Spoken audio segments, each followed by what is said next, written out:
Eu sou Elisa de Araújo. Hoje eu sou articuladora do Instituto de Política Preta e Advocacy, o IPA. Eu sou também coordenadora de Relações Governamentais do Grupo Natura. Faço parte do movimento Mulheres Negras Decidem e da Coalizão Negra por Direitos. Enfim, né, é sempre importante falar que eu estou falando aqui como eu e como IPA, não como Natura ou qualquer outra dessas organizações. Então, qualquer reclamação, falem comigo, não com meu chefe. Eu sou formada em Relações Internacionais pela Universidade Católica de Brasília. Eu fui bolsista do ProUni. Enfim, e desde que eu saí da graduação, eu estou trabalhando com relações governamentais, né? Trabalhei muito tempo em consultorias, fiz pós-graduação em relações governamentais. Depois, ao longo dessa trajetória, que já tem quase 12 anos, eu me interessei por advocacy especificamente, né? E aí já temos algo em torno de 5 anos nessa área. E mais para frente, então, a gente vai falar um pouco melhor sobre nossa trajetória, sobre o que a gente entende, faz, enfim, sobre advocacy. Mas, para mim, define muito bem, mas talvez isso defina qualquer coisa que eu resolva fazer da minha vida. Advocacy me propiciou trabalhar com coisas nas quais eu acredito, empregando os meus conhecimentos a respeito do funcionamento de governo e de formulação de legislação e políticas públicas. Obrigada, Elisa. Eu passo a palavra, então, agora para o Cledson se apresentar. Boa noite, meninas, boa noite, audiência que nos acompanha. Eu sou o Cledson Júnior, sou gestor de advocacy da Rede Nossas Cidades, sou cientista social, estou concluindo um doutorado em Ciências Sociais pela Federal Rural do Rio de Janeiro e falo de Belo Horizonte, Minas Gerais. É um prazer estar aqui e estou muito feliz por ter sido convidado. Prazer é nosso de estar contando com a sua presença aqui hoje. Viviana também, se puder se apresentar, Vivi. Obrigada. Oi, gente, boa noite. Muito bom estar aqui com vocês. Acho que essa é uma experiência incrível, que a gente possa se aquilombar, né? Malungas e malungos que somos nessa viagem, né? Que a gente possa se juntar, partilhar das nossas experiências. Eu sou Viviana Santiago, né? E venho trabalhando há muito tempo no contexto de advocacy, principalmente na perspectiva de promoção de direitos de crianças e adolescentes, mas também pensando a partir dos meus lugares enquanto ativista dos movimentos negros, né, especialmente dos movimentos de mulheres negras. Eu faço parte de GLE10, Instituto da Mulher Negra, né, e pensando todo esse processo junto a como que a gente consegue fazer desse mundo um mundo melhor para as meninas, né? Discutindo muito forte essa questão de direitos de meninas. Eu venho trabalhando durante muitos anos no terceiro setor, com organizações internacionais, né? E também sou consultora, e nesse processo de consultoria, especialmente para as relações étnico-raciais e de gênero, a gente também entendeu que fortalecer as organizações e os movimentos sociais numa perspectiva da prática da advocacy, né? Então, junto com Change.org, né, trabalhando com o Instituto Brasileiro de Transmasculinidades e agora iniciando um processo com o Movimento Social de Infância em Montevidéu, no Uruguai. A gente precisa se aquilombar, né? E para isso não tem fronteiras. Que bom poder estar aqui com todo mundo. Muito obrigada, Viviana. Um prazer contar com a sua presença no nosso debate de hoje. Perfeito, pessoal. Assim, eu acho que para a gente começar um pouco essa nossa conversa, né, esse nosso diálogo, eu queria perguntar para vocês como vocês começaram a trabalhar com advocacy. Se foi uma escolha, se foi uma progressão natural. Queria que vocês trouxessem um pouco as trajetórias de vocês para a gente entender um pouco desse início aí, né? Desse início que vocês tiveram com a advocacy, e se vocês puderem também, tiverem alguma indicação, né, de por onde começar, por onde as pessoas que estão nos assistindo e que quiserem atuar nessa área, por onde elas podem começar para trabalhar com advocacy, e em especial de forma remunerada. Assim, as pessoas também que estão assistindo e quiserem nos mandar perguntas ao longo do nosso debate, podem ficar à vontade, que ao fim a gente vai responder. Mas aí, nesse primeiro questionamento, eu vou direcionar a pergunta primeiro aqui para o Cledson. Se você puder.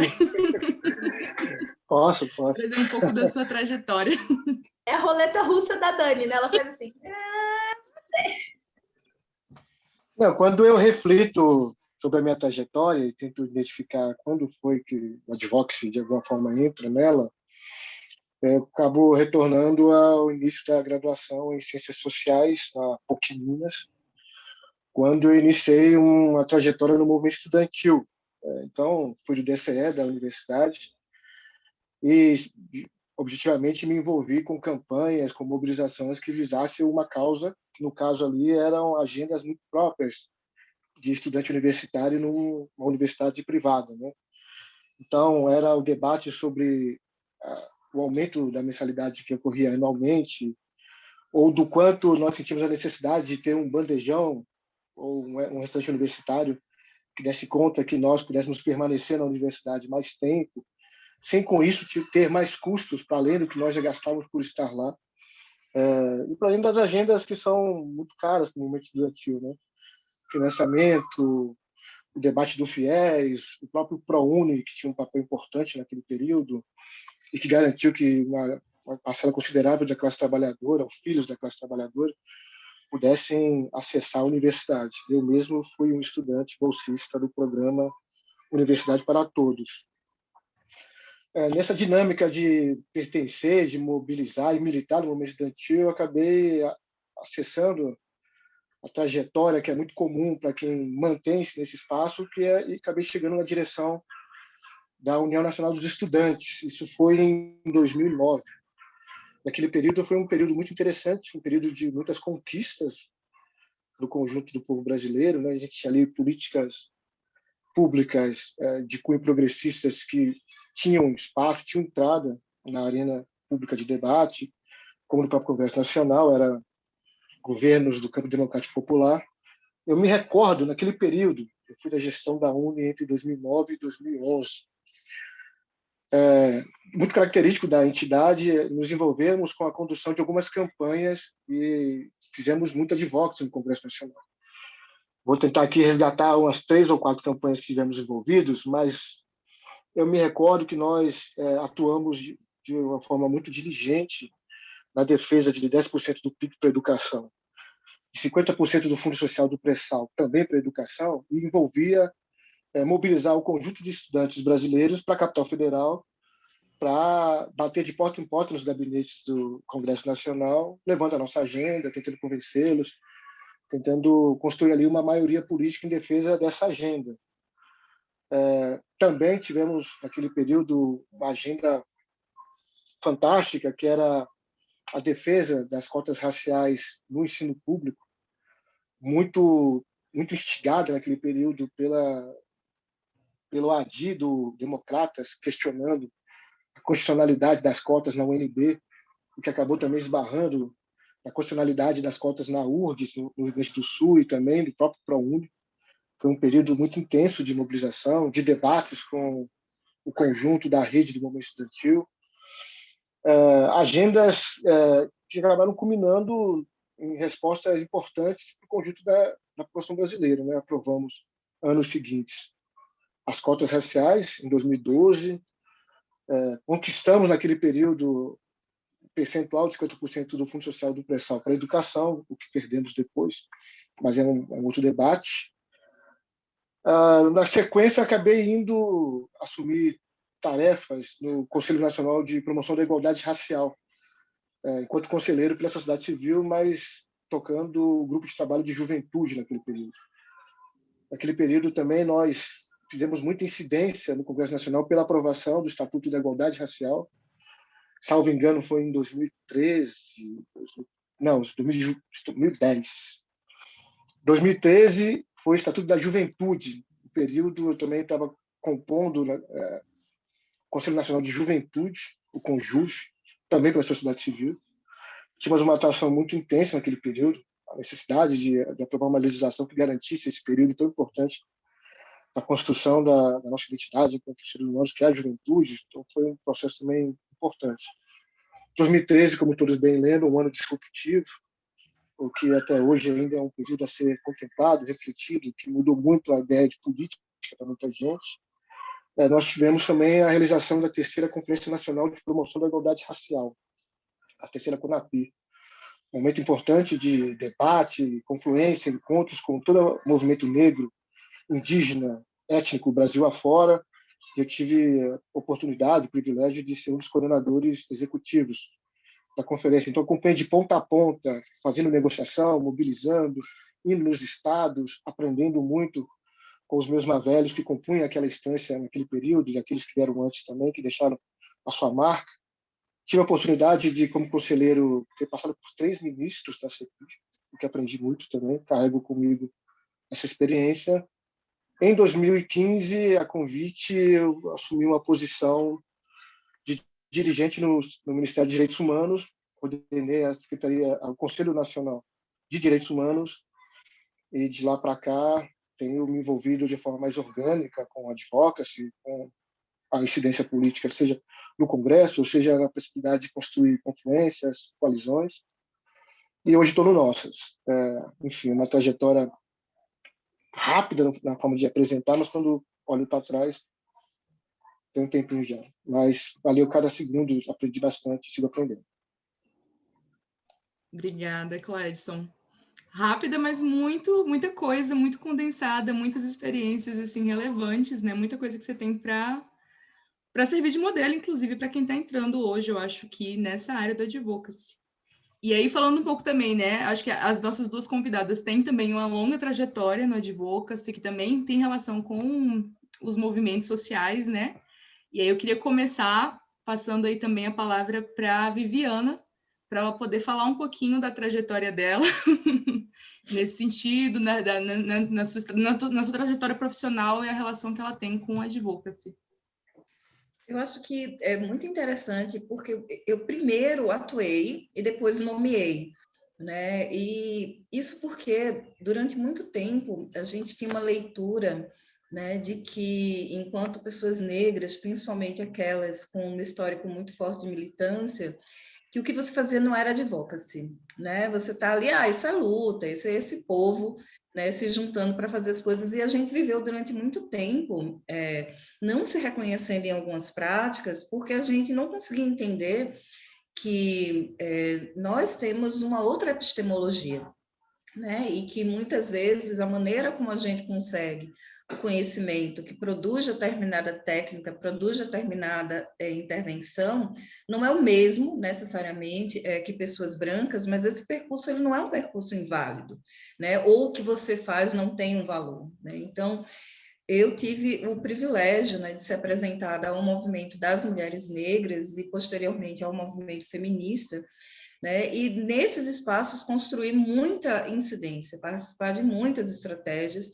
Eu participava em Recife, né, de onde eu sou, hoje eu moro em São Paulo, né, de organizações de mulheres negras com muita trajetória, muito acúmulo, né, na discussão, na intervenção nas políticas públicas, né, interditar avanço de projetos de lei. Veja, tudo que a gente faz no advocacy, mas que eu percebi que eu tive muita dificuldade de entender que aquilo já era advocacy, né? Então, ao mesmo tempo que eu fazia esse processo na minha vida enquanto ativista, né, enquanto militante dos movimentos de mulheres e mulheres negras, eu fui construindo uma carreira no terceiro setor, junto às organizações internacionais da infância, né? Então, como eu sou pedagoga, né, eu passava principalmente pelas discussões de educação. Eu fiz Federal de Pernambuco e a gente discutia muito essa coisa dessa intencionalidade, que há uma prática pedagógica nos movimentos sociais, nas organizações. Então, eu ingressei no terceiro setor e nas organizações da cooperação internacional, principalmente buscando dar esse formato, né, às práticas que aconteciam. E ali eu já fazia incidência, porque era uma organização que trabalhava no acolhimento institucional, né? Então, eu peguei exatamente a finalização do Plano Nacional de Convivência Familiar e Comunitária e como é que a gente coloca esse plano para moer, né? Para rodar ali dentro dos estágios, dos municípios, né? E fui construindo essa carreira, ao mesmo tempo fazendo todo esse processo de incidência a partir dos movimentos sociais, né? Então, eu fui me aproximando dos movimentos feministas, né, do movimento feminista negro e acumulando dentro dessa discussão de gênero. E aí, num dado momento, eu assumi numa das organizações enquanto gerente de gênero. E com todo esse acúmulo nas estratégias dos movimentos sociais, dos processos de participação no CONANDA, né?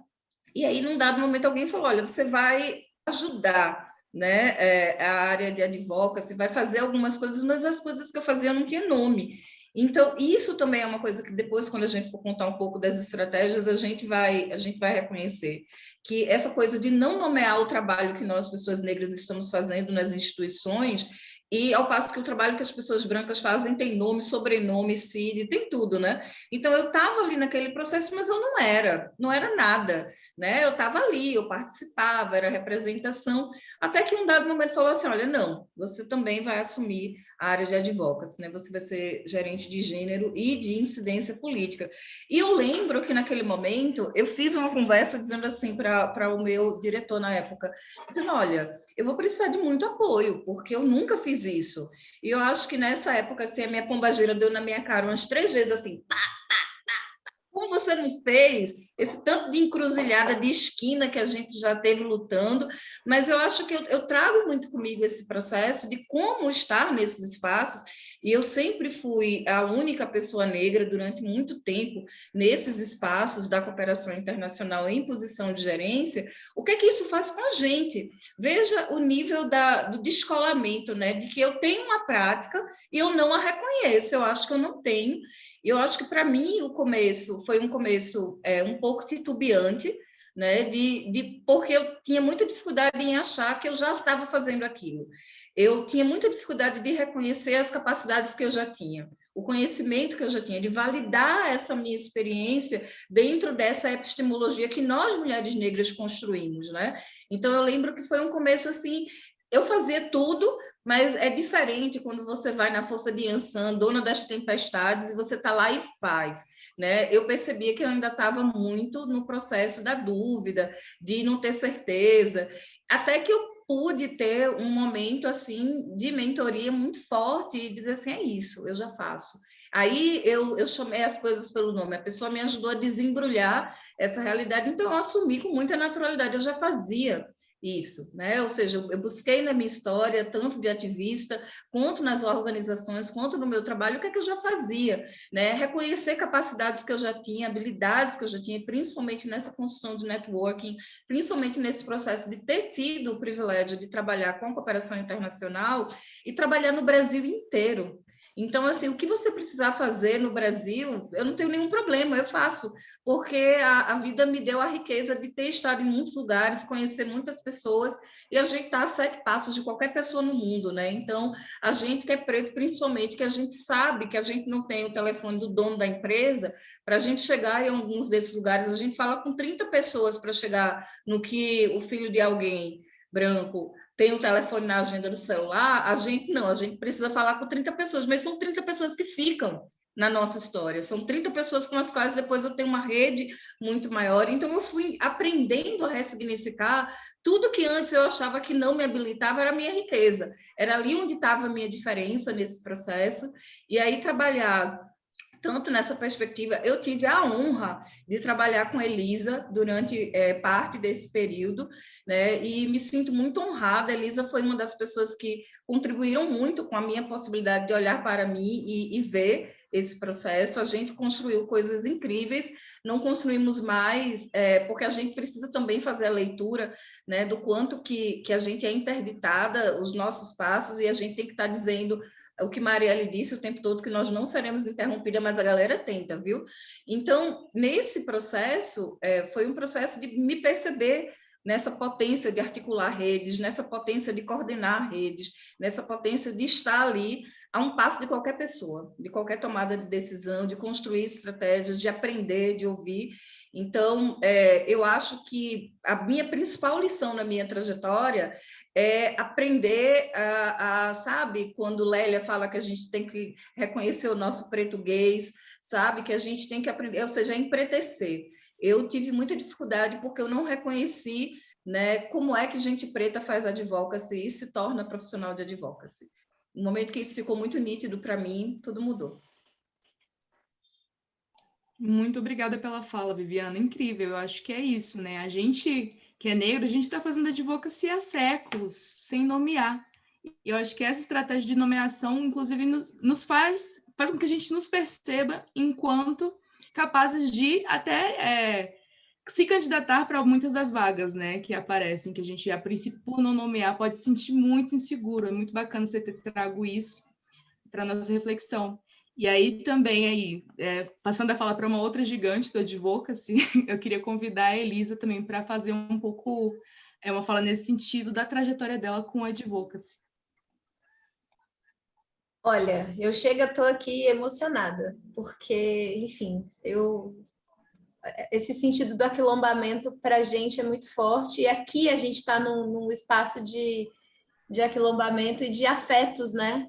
Todos nós aqui, de alguma maneira, estamos conectados por afetos, e essa trajetória profissional nos conectou e foi para muito além, né? Então, eu me sinto muito honrada, emocionada de verdade, enfim, por ouvir meu nome sendo falado por vocês. Bem, muito nesse sentido de que a gente, enquanto pessoas negras, enquanto povo negro, a gente faz advocacy desde sempre. Eu escutei uma vez o professor Edson de Salvador, né, do Iroim, ele falou assim, numa exposição que eu escutei dele, que eu tive a oportunidade de ouvi-lo. Ele dizia assim, a experiência negra no mundo, e muito especialmente no Brasil, é a experiência política e humana mais exitosa, porque estão constantemente tentando acabar com a gente, né? De diversas maneiras, das mais articuladas estratégias de política, de violência, enfim. E a gente persiste, né? A gente sobrevive e segue. Então, escutar a Vivi falar nos remete a muitos lugares de o quanto a gente, enquanto povo, enquanto comunidade, articula estratégias de incidência política e de advocacy e não nomeia, né? Eu acho que eu esqueci de falar sobre o meu mestrado. Eu estou fazendo mestrado na Universidade Federal do ABC e a minha pesquisa é sobre mulheres negras em espaço de poder institucional. E nesse momento eu estou escrevendo exatamente o que vai ser o primeiro capítulo da minha dissertação, e é um artigo que é sobre como mulheres negras são atores políticos desde sempre. E como isso é invisibilizado, né? A fala da Jurema Werneck no último Roda Viva da semana passada, quando perguntam a ela, né, como ela enxerga mulheres negras como atores políticos, e ela traz isso. A gente é olhos, ela faz a comparação, inclusive, com o grande irmão, né, o Big Brother lá do Orwell. Somos olhos em todos os lugares, a gente está sempre em todos os lugares, a gente conhece muito bem o público e o privado do Brasil, e como base dessa pirâmide a gente sabe exatamente o que precisa ser melhor nessa sociedade. Isto posto, como eu vim parar no Advocacy? Bem, acho que a minha trajetória caminha em dois sentidos, assim, para chegar nesse lugar. Primeiro, que eu demoro para me entender uma mulher negra. Eu sou filha de uma família multicolorida, né? E eu demoro para entender quem sou eu, né? E essa construção de identidade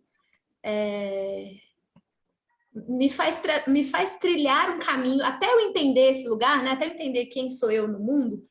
Eu fiz escolhas a respeito de compreender a política, de atuar na política, porque eu sempre gostei de política. Eu conto sempre uma historinha de que eu tinha 10 anos de idade e a minha avó foi morar comigo. A minha avó era uma mulher muito à frente do seu tempo.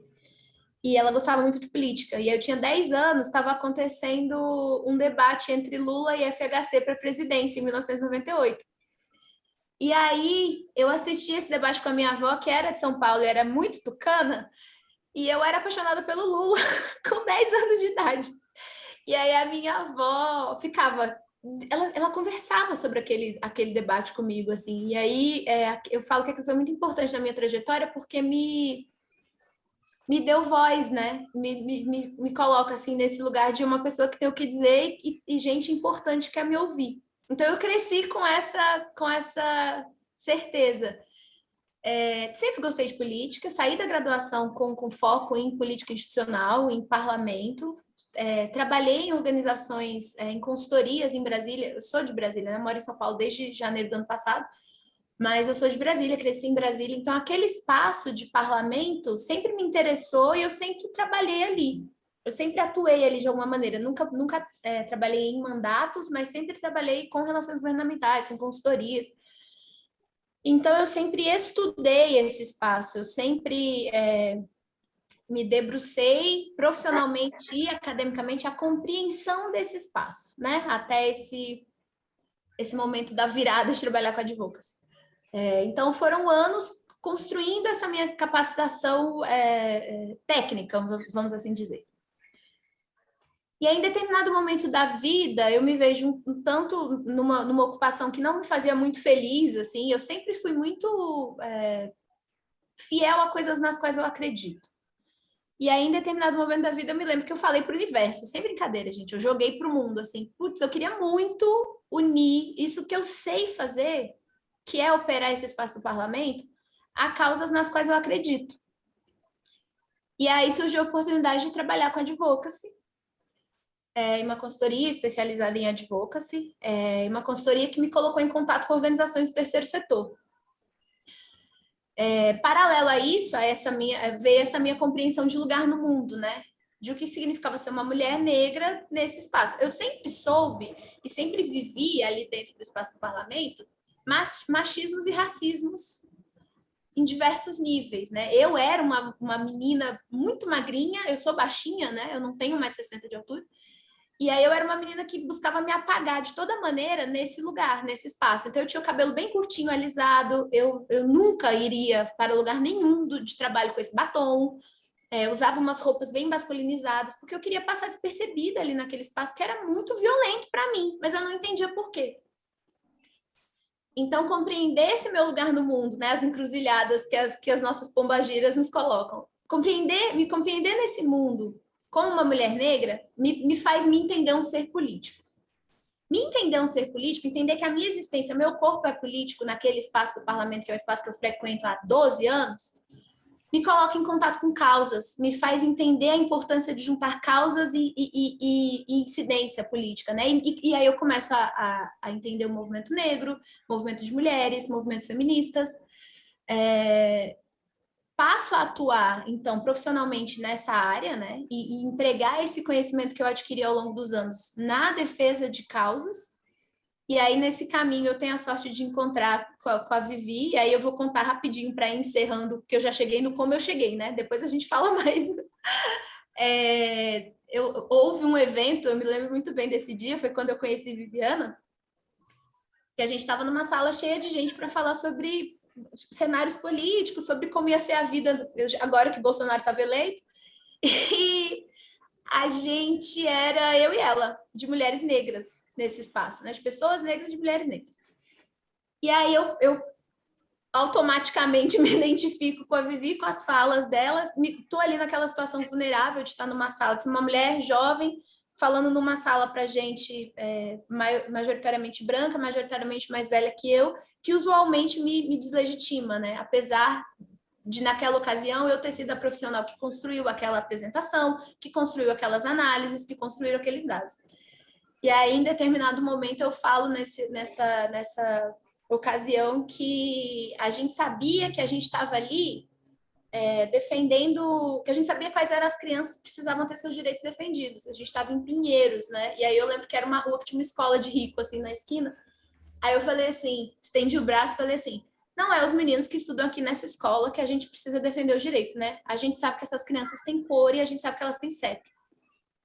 E aí, no final do evento, o único feedback que eu ouvi foi que eu era agressiva. Eu chorei, que eu acho que foi a vez que eu sofri racismo e fui colocada no lugar de preta agressiva mais brutal, assim, porque foi tanta coisa. E aí é engraçado, né? Quando você aponta a necessidade de racializar determinados debates, você é apontado como agressiva. Então, a presença da Vivi ali me fortaleceu muito e ao longo do caminho que a gente trilhou e trilha, né, essa possibilidade de aquilombamento me fortaleceu muito enquanto pessoa, enquanto profissional. Mas é isso, foi assim que eu cheguei. Eu trabalhei com política a vida inteira, eu amo fazer isso, é o que eu sei fazer da vida. Se não puder mais fazer, eu não tenho mais nada para fazer. O que eu vou fazer? Ser bonita na internet? Não ganho dinheiro fazendo isso, né, gente? Então, é assim, foi assim que eu cheguei. Incrível, Elisa. Muito obrigada por compartilhar com a gente um pouco da sua trajetória. Eu acho que indo um pouco aí nesse sentido que vocês trouxeram, né? Tanto de aquilombamento e de compartilhar realmente ensinamentos, conhecimentos, né? Como também de sobrevivência, né? De pensar que a gente está aí sobrevivendo realmente em espaços que não foram projetados, às vezes, para receber pessoas negras, não foram pensados para receber pessoas negras.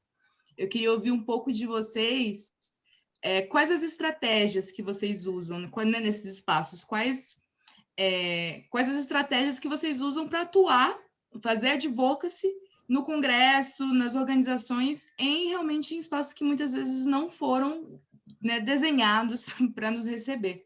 E aí eu queria ouvir um pouco do Cledson, falar um pouco sobre isso, e depois, se também eu puder escutar um pouco da Elisa e da Viviana, trazendo um pouco dessa perspectiva, né?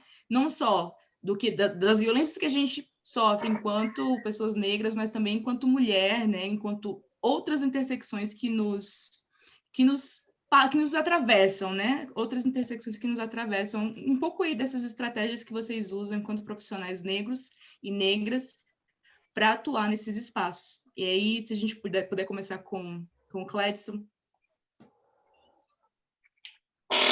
Eu queria partir do lugar que Elisa deixou. Assim. Eu acho que Elisa retrata bem essa experiência que é muito comum para quem é negro nesse ambiente da advocacy, do lobby, das relações governamentais, que é aquilo que o racismo faz com a gente, né? Que é determinar os lugares e não lugares. E esse ambiente que nós estamos envolvidos de forma muito orgânica, é a nossa profissão, é compreendido até então como um não lugar. Quando você chega nesse espaço, você é um corpo estranho. Né?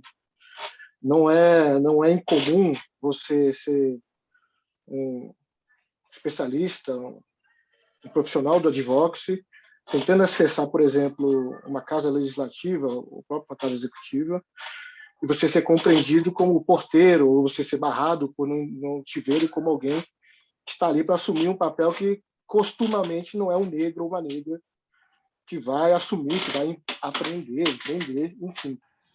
Mas aí eu queria fazer um parêntese que eu acho que é importante, peço licença para isso, que é também tentar localizar esse lugar de enunciação que a gente fala, né?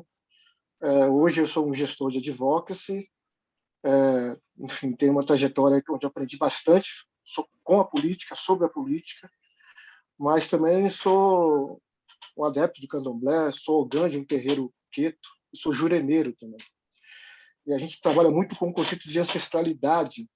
Contudo, ele traz diferente daquilo que se pensa sobre ancestralidade, que necessariamente não é uma ideia de linearidade pregressa. Eu não estou falando por excelência de passado. E ancestralidade tem muito a ver também com aquele ou com aquela que pega na sua mão hoje, né? Viviana pontuava um pouco na intervenção dela sobre essa coisa da pessoa que chega perto de nós e nos ensina, nos conduz com muito afeto. E eu acho que isso tem muito a ver com o que a gente está fazendo aqui, tentando já dar uma resposta relacionada ao que tipo de estratégias acabamos assumindo para dar conta de permanecer nesse ambiente, nesses espaços. E essa ideia de ter um espaço como esse, que a gente permite fazer trocas, permite lamber as nossas feridas, entre outras coisas, nos permite também fazer intercâmbio de contatos, de informações que nós tivemos de forma privilegiada aqui ou ali, que não é privilegiada no geral, mas entre nós se torna. E aí eu quero fazer uma referência também muito justa, de novo, à figura de Elisa. Eu acho que ela tem um papel importante, e não é coincidência para quem não acredita nisso, que ela cumpre esse papel do ancestral que está com a gente no contemporâneo, né? Eu, particularmente, modéstia à parte, ou não, eu me acho um bom analista. Eu acredito que tive um período de experiência que me permite hoje fazer uma leitura sobre a realidade que são muito redondas, justas, mas a Elisa é cirúrgica.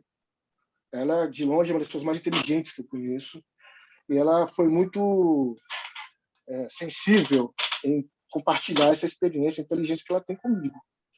Então, boa parte do trabalho que eu desenvolvo hoje tem um quê de Elisa, que é uma ancestral do contemporâneo, do hoje, que pegou na minha mão, que permite sentar comigo, bater papo, trocar referências. Essa é a principal estratégia, você ter alguém que faz esse movimento. Isso, entre nós, é muito comum de ser feito, porque trazemos experiências pregressas das nossas realidades extra-universo do advocacy. Muitos de nós, em que pese não resgatarmos essa dinâmica da ancestralidade ou da religiosidade afro-brasileira, ela está entre nós, está no nosso DNA, nós carregamos essa memória genética. Isso diz muito como nós nos organizamos. Viviane fala muito do conceito de aquilombamento, eu acho que é isso. É interessante falar isso porque, quando eu decidi fazer mestrado, a minha pesquisa atualmente seria política, é o que eu sei fazer, que eu sempre fiz, mas eu precisava entender como os negros se organizam politicamente para além daquilo que nós normalmente chamamos de política. Então, eu fui preciso me mudar para Pernambuco, me enfiar num terreiro de Jurema, entender que Malunguinha é uma entidade espiritual que lutou contra o colonialismo, lutou contra o racismo, lutou contra a escravidão lá no século XIX, se encantou, logo derrotou a morte e até hoje faz política. E quando você conversa com alguém diferente desse universo, é difícil de entender. Mas para quem sabe. Eu vou pegar o gancho de pensar nesse lugar, né? Que a gente, quem não sabe, quem não conhece a raiz, não chega até o topo, né? E eu acho que a gente reconhecer as nossas raízes, a árvore que a gente é hoje, é fundamental para a gente pensar os espaços que a gente ocupa hoje e os espaços que a gente quer ocupar. Passei o dia inteiro escutando Nina Simone, e eu gosto muito quando ela fala to be young, gifted and black, né? What a lovely history. E eu acho que é isso, ser jovem, ser talentoso e ser preto, e ela nos chama assim para dizer isso para os jovens talentosos e pretos, como que eles são, e que eles têm uma história que é deles, né? Que pertence a eles, né? Que coisa linda. E eu acho que isso é tudo que a gente não escuta a nossa vida inteira, né? Poucas e poucos de nós tem uma história que foi diferente dessa, de ouvir só nãos, de ouvir que esse lugar não é para você. Então, eu acho que se conectar com a nossa grandeza é fundamental para que a gente possa ter a coragem que é necessária para ocupar esses espaços. Porque esses espaços eles vão estar reiterando o tempo inteiro que você não devia estar ali. Eu trabalho desde o ano passado, principalmente, né, com consultorias para relações étnico-raciais, com empresas, com movimentos e tal.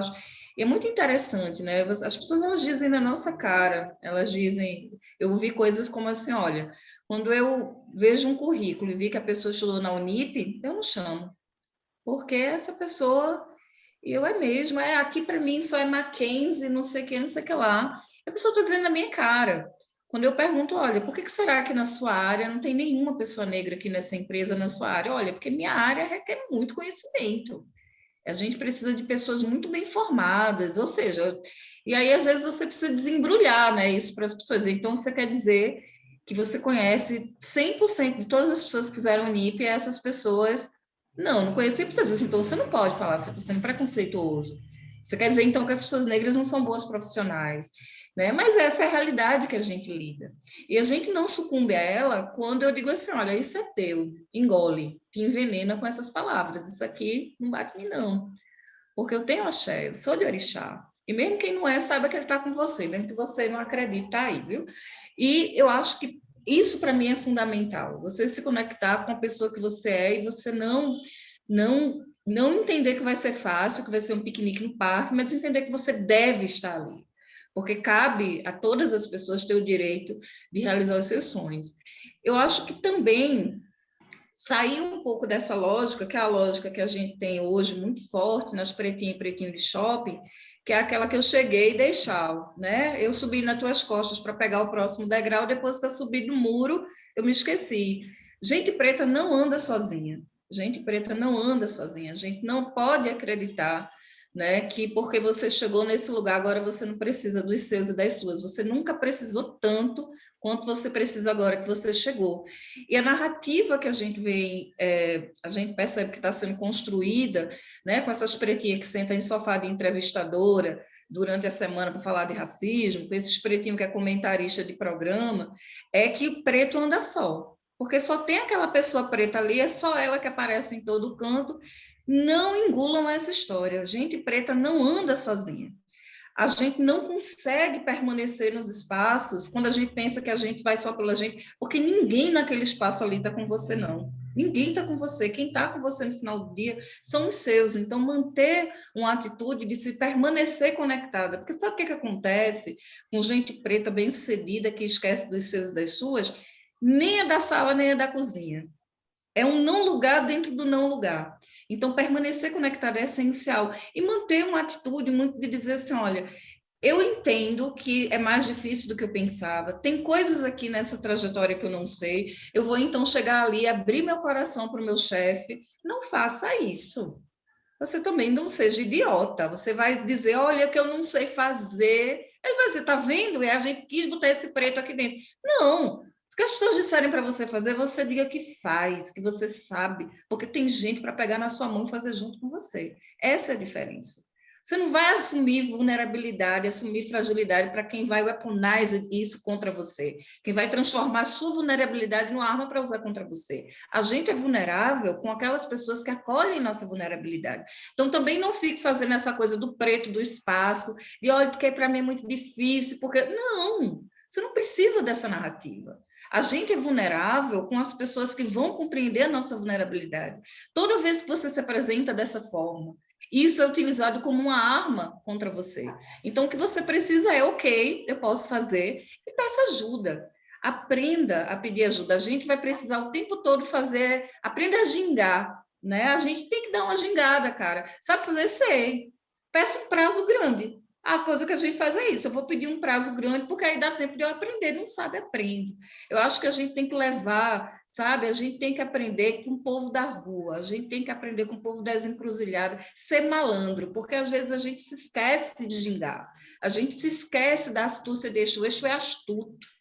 Sabe? Aqui eu vejo muita gente muito inteligente, mas eu vejo pouca gente astuta. Eu vi um meme muito engraçado que meu filho me mostrou que diz assim: doutorado você pode ter, mas as manhas eu não sei se você tem.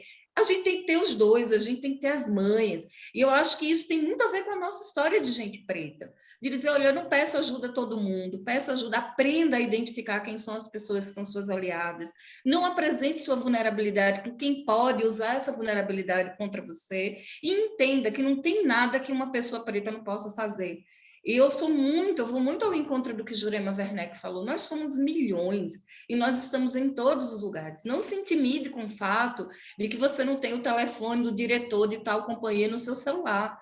Mas você tem trocentos outros telefones que vão chegar para você nesse número. Não duvide disso. Não duvide do poder das quituteiras, sabe? Daquelas mulheres que se espalhavam pelas cidades e estavam ali levando as mensagens. Nós continuamos por aí, espalhados nas cidades levando mensagem. Então, acho que a gente precisa muito da astúcia de Exu. Acho que a gente precisa ser muito astuta, e às vezes eu acho que a gente está tanto em espaços brancos que a gente vai se branqueando, a gente vai esquecendo das nossas estratégias, né? E eu acho que a gente tem que aprender com as dificuldades.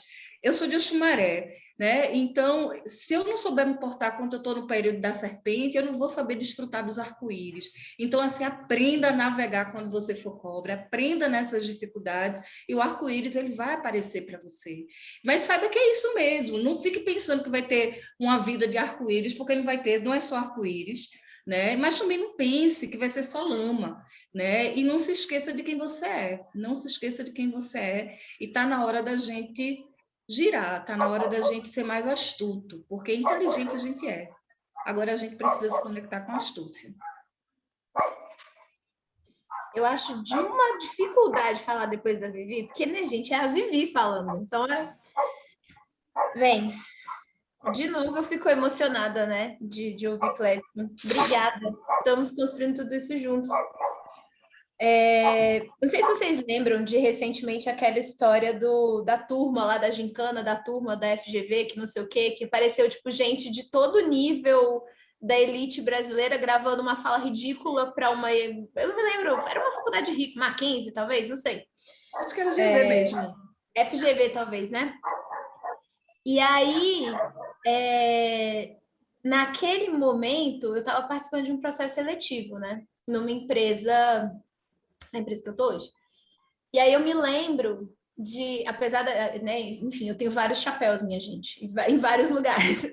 Mas nesse especificamente, eu me lembro de ver esse meme e falar assim, cara, eu já tinha sido selecionada para vaga, não me lembro.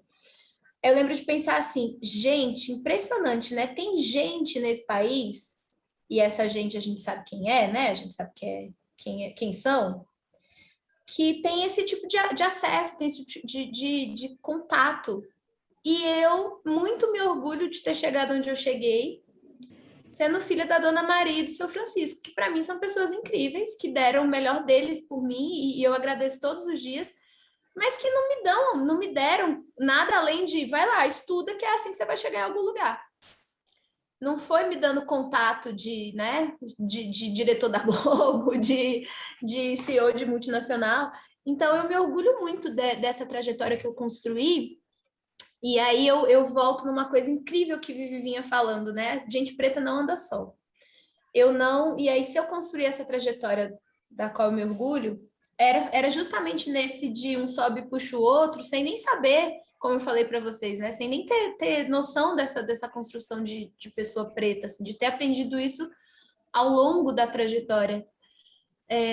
Mas desde que eu me inicio, desde que eu decido que eu vou trabalhar com política, eu conto com pessoas abrindo portas para mim e sigo com essas pessoas.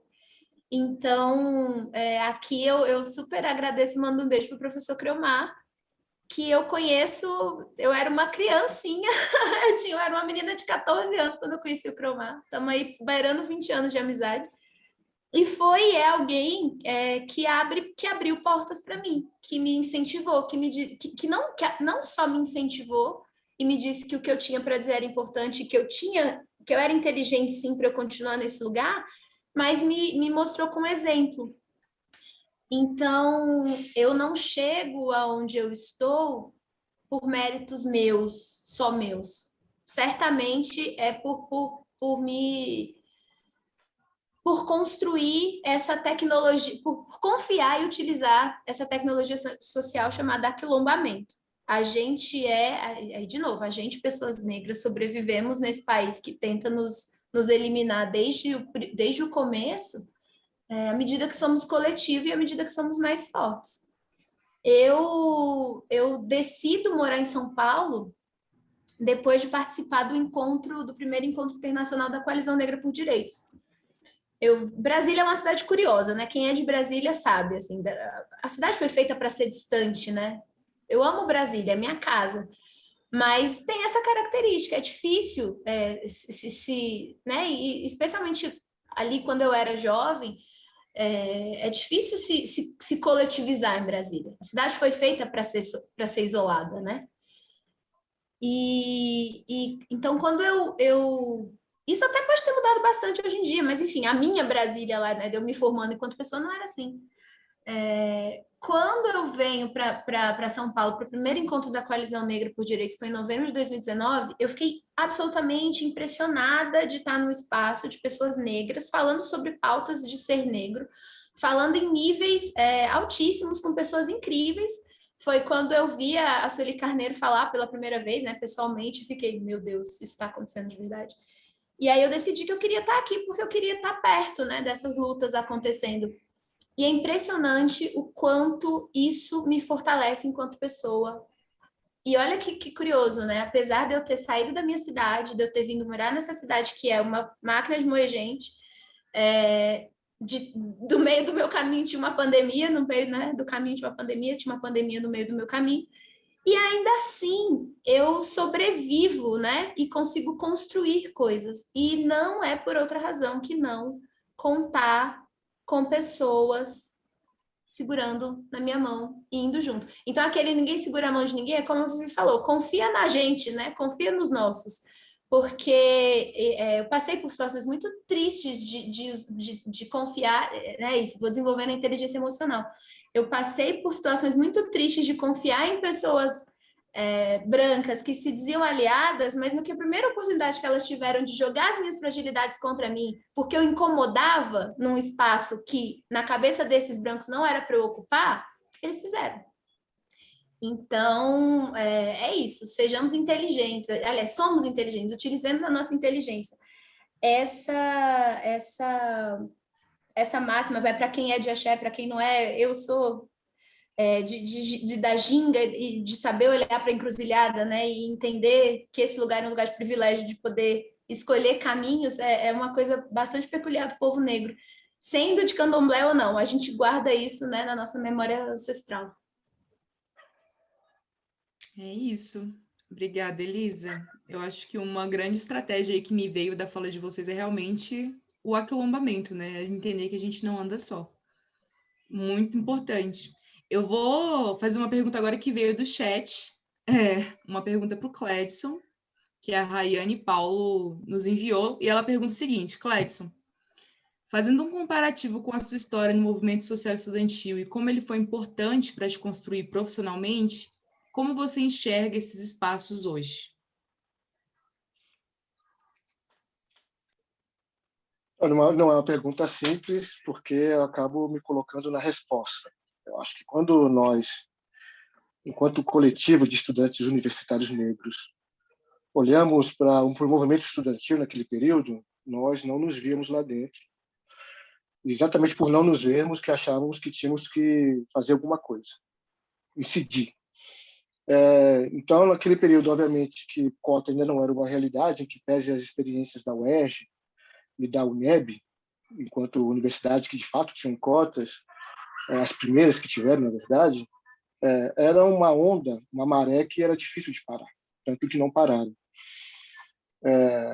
A universidade brasileira ela tem um papel muito importante no sentido de formar quadros, homens e mulheres, para a gestão do Estado brasileiro, né?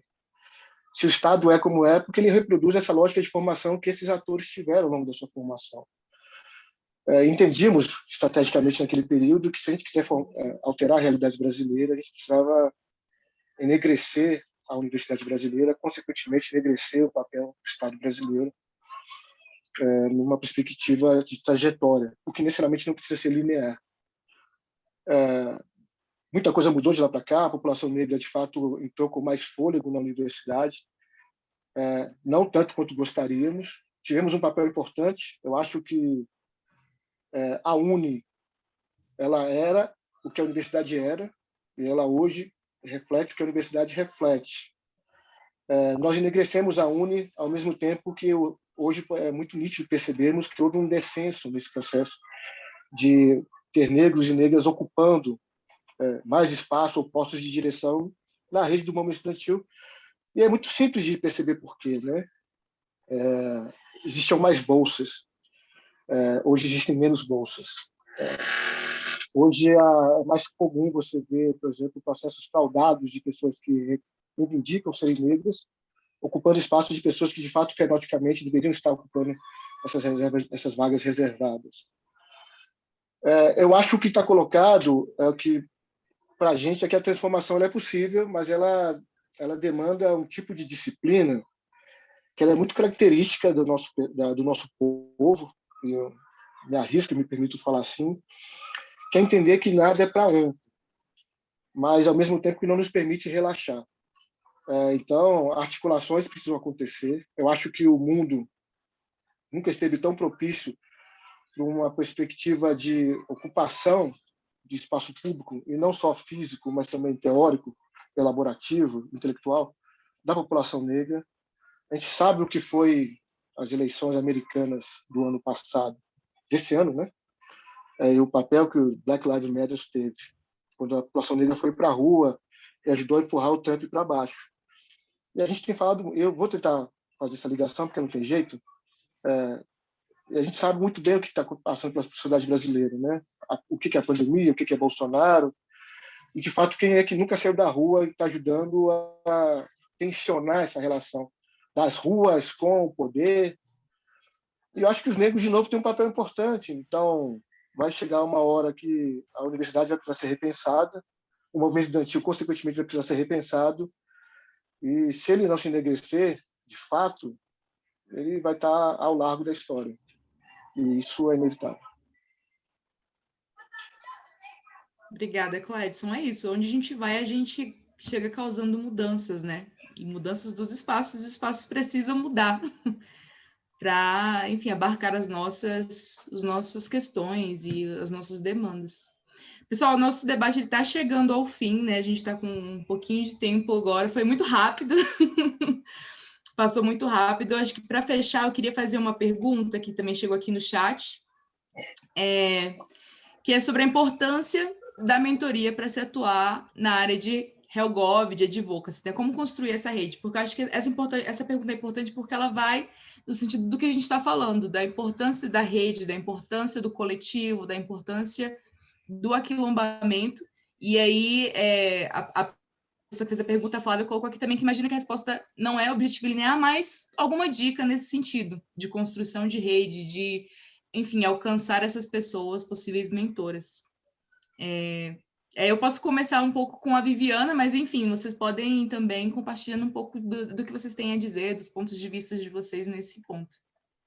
Eu concordo que é um processo muito fundamental. Eu, particularmente, acho muito bonito esse processo de mentoria. Acho que tem tudo a ver com a gente preta, sabe? Essa coisa de a gente se permitir aprender com a experiência daquelas pessoas que são mais velhas, às vezes de idade, às vezes naquilo que fazem do que a gente. Eu acho muito respeitoso esse processo e acho que não é um processo de uma via única. Eu acho que à medida em que você se permite compartilhar das suas experiências, você as reedita, né? E nesse processo você aprende, você também avança, e você aprende com as perguntas, você aprende com a inquietação. Eu acho que é um processo que fortalece todo mundo. Acho que a gente precisa falar mais sobre isso, né? Conversar mais com as pessoas negras, especialmente aquelas que já estamos há algum tempo em alguns espaços, sobre a importância de a gente pagar esse tributo. A gente não vai fazer isso porque é bonitinho.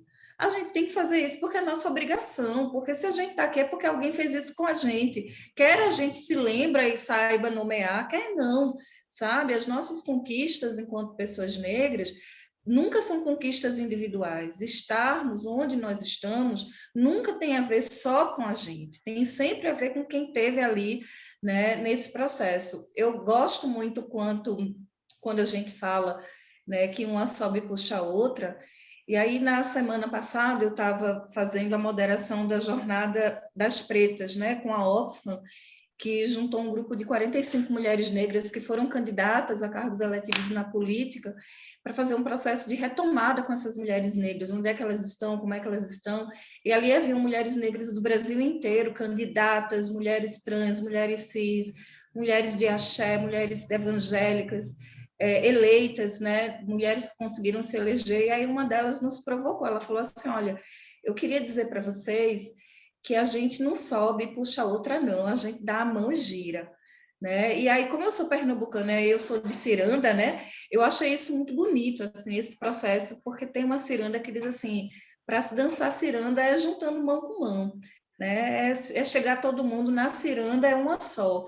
E eu acho que às vezes a gente se esquece, né? Que a gente está nessa ciranda e a gente precisa ser mais intencional, nós, pessoas que já estamos nesse espaço, fazer que nem branco faz, sabe? De pegar menino de 10 anos e levar para morar num palácio. Eu não sei se vocês viram as reportagens, assim, depois que o Bruno Covas morreu, a maneira como descreve o menino, pronto. Você já sabe que se a gente não fizer nada, o menino já vai ser prefeito ano que vem, com 15 anos. Mas é isso que branco faz e a gente não faz, né? A gente não valoriza esses espaços. Então, acho que eu me sinto muito impelida nesse processo, eu, enquanto uma pessoa que já estou há algum tempo em alguns espaços, de dizer assim, olha, cadê o meu compromisso de trazer mais? Isso por um lado. E por outro lado, eu acho que também ter mais da nossa inventividade, sabe? De dizer assim, na jornada também fomos muito provocadas, que a gente precisa estudar E às vezes é isso, né? E cadê o dinheiro para comprar os livros, né? E aí como é que a gente faz? Eu acho que a gente precisa trazer todas as dificuldades, né? Fazer um toró de dificuldades aí, dizer, pega aí uma que você consegue atuar, né? E sempre dá para fazer alguma coisa, sempre dá. E não é porque a gente é legal e bonitas, é porque é nossa obrigação. A gente deve isso, porque onde a gente só está porque alguém fez isso com a gente.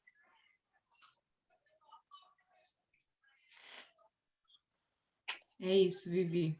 É exatamente esse dar a mão, né? Vamos subir juntas, né? Ao invés de uma puxar, vamos subir juntos. Eu queria também perguntar a Elisa e ao Clédio se eles têm alguma coisa, alguma dica de como conseguir essas mentorias, né? Sabendo a ideia, a importância de dar as mãos. Como a gente encontra as pessoas para dar as mãos? Se vocês têm alguma dica nesse sentido. Elisa, me permite, eu respondo primeiro. Não, eu acho que o desafio está colocado. Eu acho que esse coletivo aqui, Pretas e Pretos no RealGov, tem uma tarefa para ontem, que é, de fato, estruturar um processo formativo que vise promover esse encontro. O que mais temos hoje é a gente se preparando para ocupar esses espaços que nós estamos ocupando hoje, o que não implica necessariamente numa troca, mas numa composição.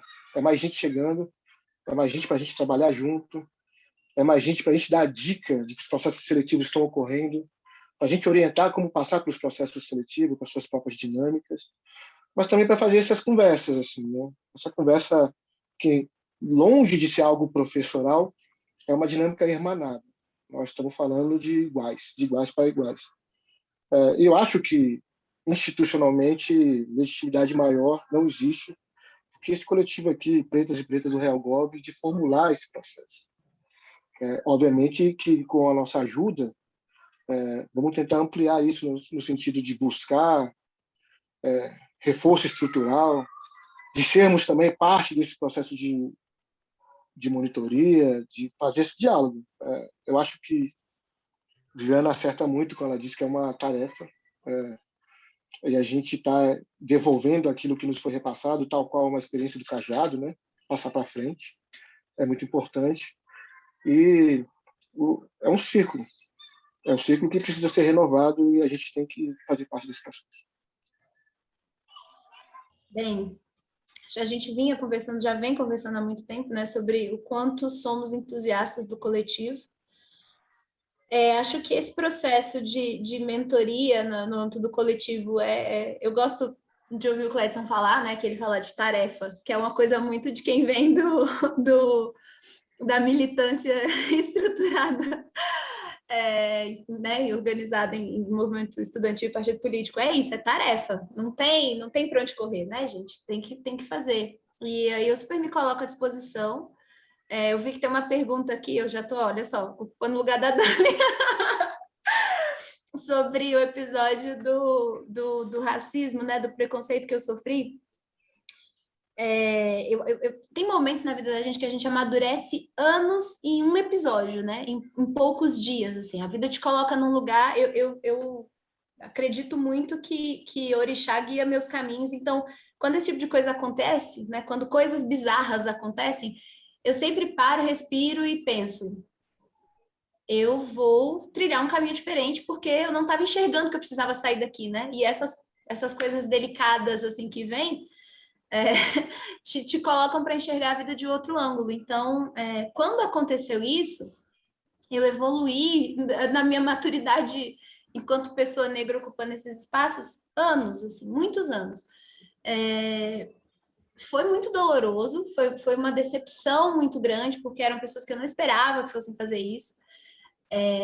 Busquei muito, eu tenho certeza que Vivi lembra disso, assim, busquei muito aconselhamento dela, o colo dela realmente, porque doeu, porque eu sofri, eu chorei.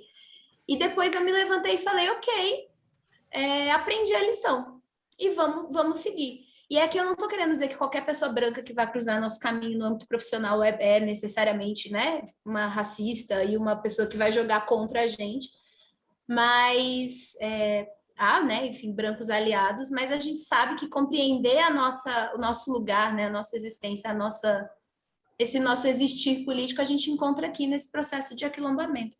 Então, como lidar com essas situações? É isso, gente. Vamos entender quem é aliado e quem é coleguinha. Vamos colar com quem quer o nosso crescimento, quem está estendendo a mão de verdade, quem está construindo junto com a gente. E é não ser bobo, né? A gente não tem oportunidade, a gente não tem o direito de ser bobo hoje em dia, nesse mundo nosso. Eu era boba, fui boba, porque eu demorei muito para me entender politicamente nesse lugar. Então, eu fui muito boba durante muito tempo. Me capacitei enquanto profissional em outros lugares, mas fui boba, né, para me entender mulher negra ocupando esses espaços. A partir do momento que eu entendo, eu não me dou o direito mais, né, de ser boba. Né, fazendo sempre referência a quem nos guia, eu sou uma filha de Oxum, né, minha gente? Entender isso mudou bastante coisa. Eu sou essencialmente um ser político.